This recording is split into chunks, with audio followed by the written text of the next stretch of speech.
Arsenal play Olympiacos in their second Champions League match of the season. Their first at home this season. 2-0 win over Athletic Bilbao in their first game, thanks to the super subs Trossard and Gabriel Martinelli. I think after the events of the Newcastle game and the euphoria of that, and also the new Saliba contract, how much do you want to see Arsenal not just get a win, but maybe get a really, really dominant win with maybe a few goals along the way?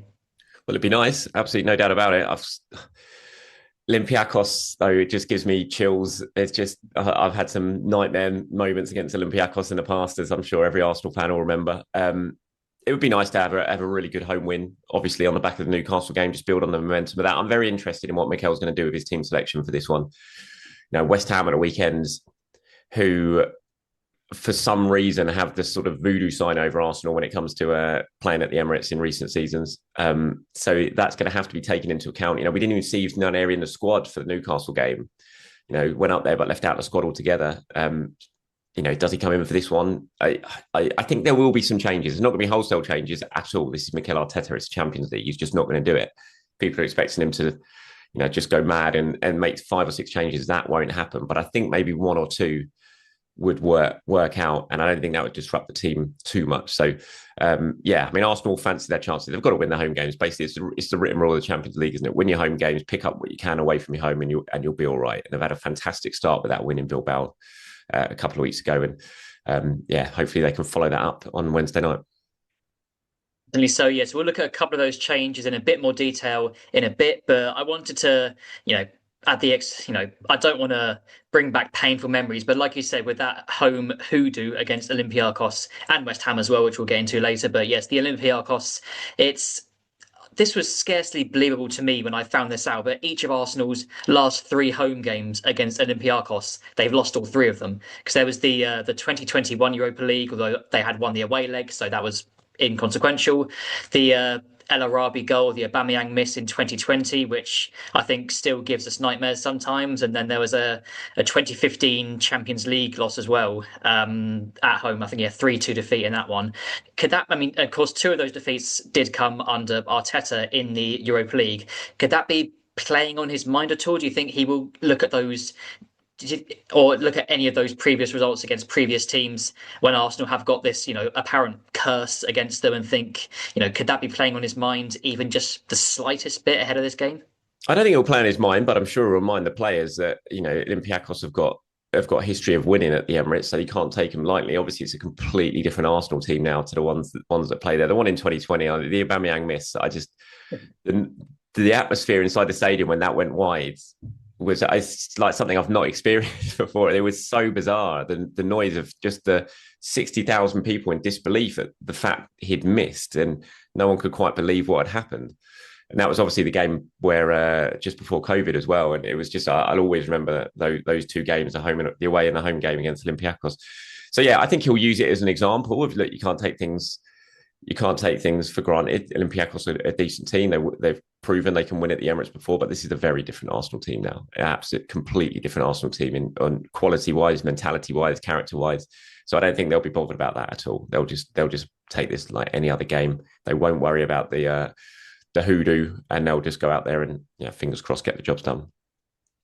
I hope so, yes, because of course I remember, Aubameyang scored that brilliant bicycle kick, and then he misses seemingly, the best chance that he could have wished for in those final few moments. But enough about that. Like you say, completely different Arsenal team now. And speaking of the Arsenal team, you mentioned there the changes that Arteta might make. Yeah, Nwaneri is a curious one because, like you say, he wasn't in the squad at all at the weekend, but Odegaard was. He came off the bench to set up Gabriel's winner. Do you think we'll see him now back in the starting 11? You mentioned there as well about you could start Eze and Odegaard in the same team. Do you think, not what you think Arteta might do, but is that something you'd like to see against Olympiacos? I'd love to. As a attacking football fan, I would love to see how that works. I can't imagine for a second he'll do it straight away. I think one of them will start. It'll be interesting on Odegaard. He came on quite late at Newcastle, only with like 10 minutes to go, obviously, with added time as well. So that made me think that they're still not absolutely convinced that he's, anywhere near full fitness yet. He wasn't thrown on with half an hour to go when they were losing, for example. It was left very, very late. So maybe he'll get half an hour in this one, and they'll just slowly build up his minutes. I would like to see Ethan get some game time. I could kind of understand him being left out against Newcastle just because of who Arsenal had on the bench. The fact they had Odegaard on the bench, they had those sort of central midfield options in Marino, in Odegaard as well. They probably wanted they're looking at who can we have on the bench. We need a proper wide option, and they view Dowman as a wide option. They don't view Ethan at the moment as a wide option. He's going to be playing central. So it would have been tough to take for Ethan, no doubt about it. But it's nice to see him come on and get some minutes in this game, whether it be from the start or on the bench. So that I think we'll see something change in the midfield tomorrow night. And I said it every single time, and it hasn't happened yet. But I still feel maybe we'll see Miles start at left back instead of Calafiori, just to give Calafiori a bit of a break. He had one against who did Arsenal play in the Carabao Cup? Who did they beat? Port Vale. Port Vale, that's one. He had a break then, didn't he, Calafiori? But other than that, he's been played an awful lot. So maybe this is a time for Miles to get a run out. Maybe you get some more minutes into Ben White's legs during Timber putting a hell of a shift against Newcastle. He was unbelievable in that game. So there are changes for Arsenal to make to keep things fresh, to make sure they can come back against West Ham and be very, very strong at the weekend. It's a shorter turnaround Wednesday to Saturday as well. So yeah, there's certainly some changes to make, and it'd be nice to see Ethan get some minutes.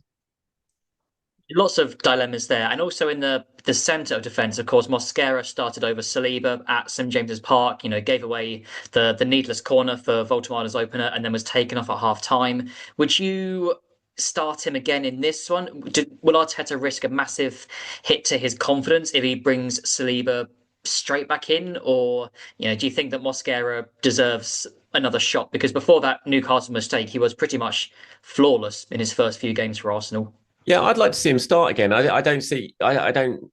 It would have been a bit of a hit to his confidence. Something like this was always going to happen with Mosquera. They've been such a faultless start to his Arsenal career that couldn't go on forever. There was always going to be an error, a poor game, and he'll learn from that. And in the long term, I think it'll be a good thing for him as well. But I'd like to see him come straight back in. He's not going to play at the weekend. It'll be Saliba and Gabriel against West Ham. It'd be good for him just to get some another 90 minutes in midweek, and I wouldn't have any fears over him. Yes, it was a bit of a shaky display. I think his confidence took a bit of a hit after he gave away the corner, which led to the goal. He looked a bit shaky for the next sort of 10, 15 minutes up to half time after that. I think it was probably the right decision by Mikel Arteta to make the change when he did, but I wouldn't have any fears about Mosquera starting tomorrow night. I think it'd be a good thing, to be honest. So that is one change I would like to see.